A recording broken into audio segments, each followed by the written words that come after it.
Mike with TechPB.com. Real excited about today's episode. We're going to talk about the difference between chopping and barrel break. It's important to know the difference between because in order to properly fix your gun, you need to understand what your gun is actually doing. Chopping is when your eyes and your detents aren't working properly and your bolt is slicing another ball in half.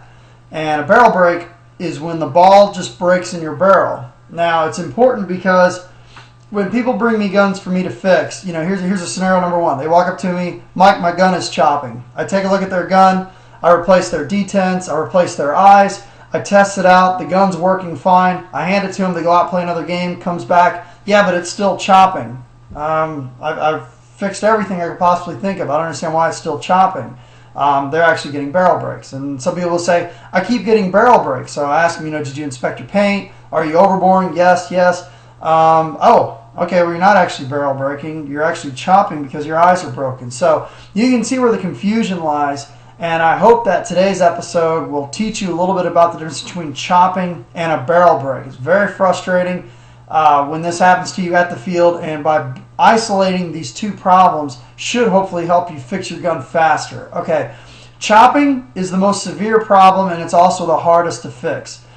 Symptoms of it, typically a wet bolt, your paint is in your loader neck and breech. Sometimes your bolt will even stick forward because when it slices the paintball in half, shell gets stuck between the bolt and the body of the gun. Let me explain to you exactly what chopping is. Chopping is when, as your bolt is pushing paintballs out of your gun, it either starts to come forward too fast and it cuts a paintball in half, or sometimes what happens is, because your loader is set too high, that it actually, one ball actually goes forward past the detents, and as your bolt goes forward to shoot that ball, it actually slices the bottom of another ball. So that's chopping. Chopping is when your bolt is slicing your paintball in half. Now, what are some of the some of the reasons that I've seen that guns start chopping paint? Number one problem by far across the board is always the loader speed is too high. I don't understand it. The guns are when you go to a tournament, 15 balls per second is the max. Most fields are about 15 balls per second. Now they got the new rule, it's down to 13 balls per second, but loader speed is too high. I see reloaders, probably one of my favorite loaders, but I see people, they put their loader as high as it possibly can go on the setting. They're trying to feed balls at 40 balls a second when their gun is only shooting at 15. Makes no sense at all. What happens is the loader puts so much stress on the ball stack that it's actually pushing balls past the detent.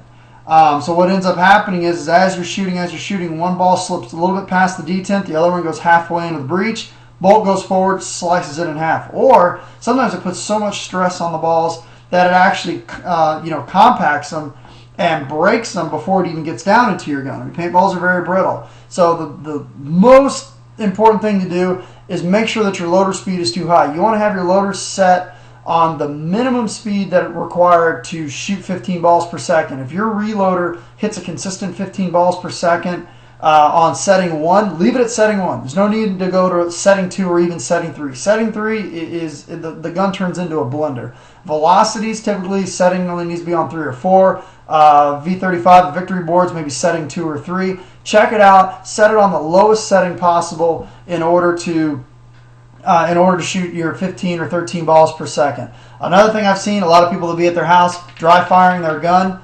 They'll be at home dry firing their gun, making sure their guns will work, but they'll forget to turn their eyes back on. So their eyes are off or it's in simulate. Another problem that causes ball chop, the ball detents are worn. Always check your ball detents. I know the Intimidator ball detents maybe last 10 cases tops. Some of the other guns may last a little bit longer, but always check your detents. Especially with the Delrin detents, a little bit of dirt can get in there and cause the detent to stick back. So make sure that you check your detents, make sure they're springing forward.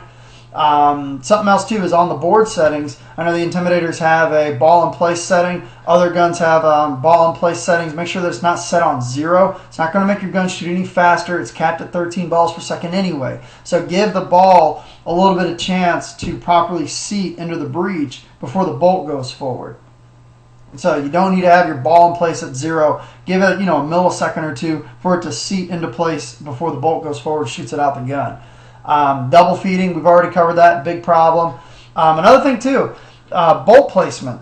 Sometimes a lot of guns nowadays, especially like the Egos, Intimidators, even the Marks, some of the other guns, they have the ability to adjust your bolt placement. Sometimes the ball may not be rolling forward. Sometimes the ball may be rolling back. Most paintball guns, when you're shooting, you've got your gun tilted up at an angle to arc the ball across the field. So if your bolt isn't in the proper position to where when the ball drops, it's perfectly in front of it, sometimes the ball can roll backwards, which means that the next paintball may start to come down into the breech, and as your bolt goes forward, it'll push this one out and then clip the bottom of the next paintball. So that's something else to inspect.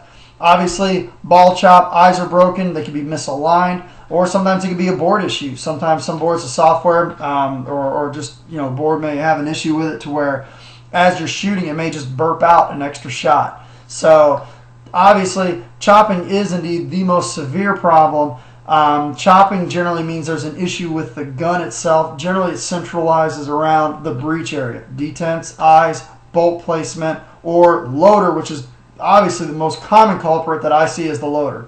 People spend $1,200 on guns, $100 on a loader, and then they set the loader up on, especially reloaders, the biggest culprits of them all, setting 3, and the gun becomes a blender and they don't understand why.